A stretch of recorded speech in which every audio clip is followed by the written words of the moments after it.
অনেকে বলেন যে -2 ফর্মুলার কথা আমরা যেটা আগে শুনেছি সেটা এখনও আছে এবং সেই চেষ্টাটা আছে। ডিপ স্টেটের কথাও অনেকে বলে যে আঙুল নির্দেশ করে। আপনার মন্তব্য? তার আগে বলি যে চ্যালেঞ্জটি হচ্ছে নাগরিকের গণতান্ত্রিক অধিকার। আপনি খেয়াল করে দেখেন যে জুলাই অগাস্টে যত কথা আপনি দেখেছেন সব হচ্ছে অধিকার নিয়ে। আমাদের নাগরিক অধিকার কি, ভোটাধিকার আছে কিনা, আইনের শাসনের অধিকার আছে কিনা, এবং জনগণের কাছে রাষ্ট্র বা রাজনৈতিক দল বা সরকার নত কিনা, এটি ছিল মূল আলোচনাটি। এখন কিন্তু নাগরিকের গণতান্ত্রিক অধিকার নিয়ে কোনো আলোচনা নাই। হঠাৎ করে বিষয়টি হয়ে গেল সংস্কার আর নির্বাচন। এখন আপনি ধরুন একটা নির্বাচন ডিসেম্বরে হলো, নাগরিকের গণতান্ত্রিক অধিকার নিশ্চিত করার জন্য আপনি ভোটাধিকারও পেলেন, কিন্তু আপনি কাকে ভোট দিবেন? আপনি কি যেই প্রার্থীকে বা যেই দলকে ভোট দিবেন সে কি নাগরিকের গণতান্ত্রিক অধিকারের ব্যাপারে কমিটেড? হয়তো না। কাজে আমরা এখনও নিশ্চিত করতে পারছি না যে ডিসকাশনটি হবে আমাদের গণতান্ত্রিক অধিকারের জায়গা থেকে। সেই জায়গাটিতে নির্বাচন একটি ভূমিকা রাখবে।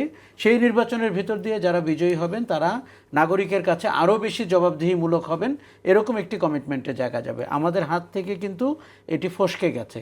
ফসকে গিয়ে যেটি হয়েছে যে অন্তর্বর্তী সরকার, গুটি কয় কমিশন এবং 3-4টি বড় রাজনৈতিক দল, তাদের মধ্যে এক ধরনের বোঝাপড়ার চেষ্টা হচ্ছে বাইরে বাইরে যে আমরা নির্বাচনটি কখন দিব, ডিসেম্বরে, জুনে না আগামী বছর।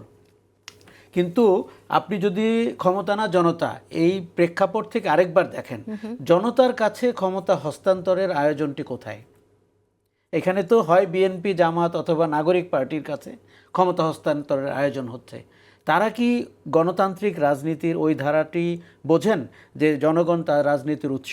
মুখে বলেন, যেরকম আমাদের সংবিধানে বলছেন যে ক্ষমতার উৎস জনগণ, কিন্তু এইসব কথা বলে বলে তারা যে রাজনীতিটি কায়েম করেছেন সেটি কিন্তু স্বচ্ছ এবং জবাবদিহিমূলক গণতান্ত্রিক রাজনীতি না।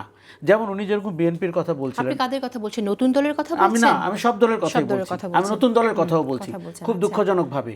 কারণ আমি ভেবেছিলাম যে নতুন দলটি নতুন রাজনীতির কথা বলবে।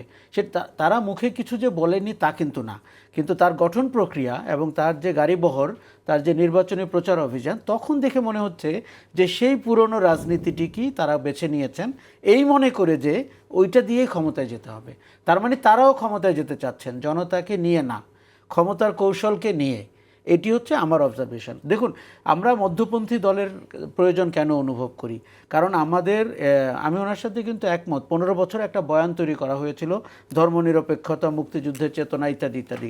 তখন কিন্তু আপনার ধর্মের প্রতি যদি কোনো মানুষের আকর্ষণ থাকে, দলটি যদি ধর্মকে রেসপেক্ট করে থাকে, তাদেরকে টার্গেট করা হয়েছে। ফলে এখন একটা এক্সট্রিম আবার তৈরি হয়েছে, এটি স্বাভাবিক। ওই এক্সট্রিমের জায়গায় আরেক এক্সট্রিম, কিন্তু রাষ্ট্রটা তো এত ভালনারেবল অবস্থায় চলতে পারবে না। ওই কে কোথা থেকে মব জড়ো করলেন, ক্রেন জোগাড় করলেন, বুলডোজার জোগাড় করলেন, এটি রাষ্ট্র ফাংশন করতে পারবে না। কিন্তু যেই গণতান্ত্রিক রাজনীতি, রাষ্ট্র তো চেষ্টা করছে, রাষ্ট্র চেষ্টা করছে, খুব যে সফল হচ্ছে তা কিন্তু না। কেন?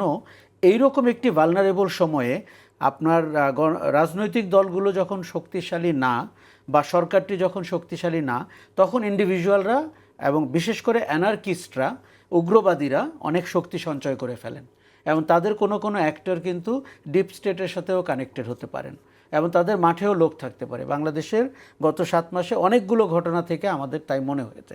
আচ্ছা, ডিপ স্টেট কেন পরিষ্কার রাজনীতির পক্ষে না? কেননা পাওয়ারটি তারা হোল্ড করতে চান। তারা ওই রাজনৈতিক দল বা রাজনৈতিক শক্তিকে ভালোবাসেন না যার জনতার সাথে সম্পর্ক আছে, এবং জনগণ তাকে তার প্রোটেক্টর হিসাবে বাজারে কাজ করে, সেটি কিন্তু নাই।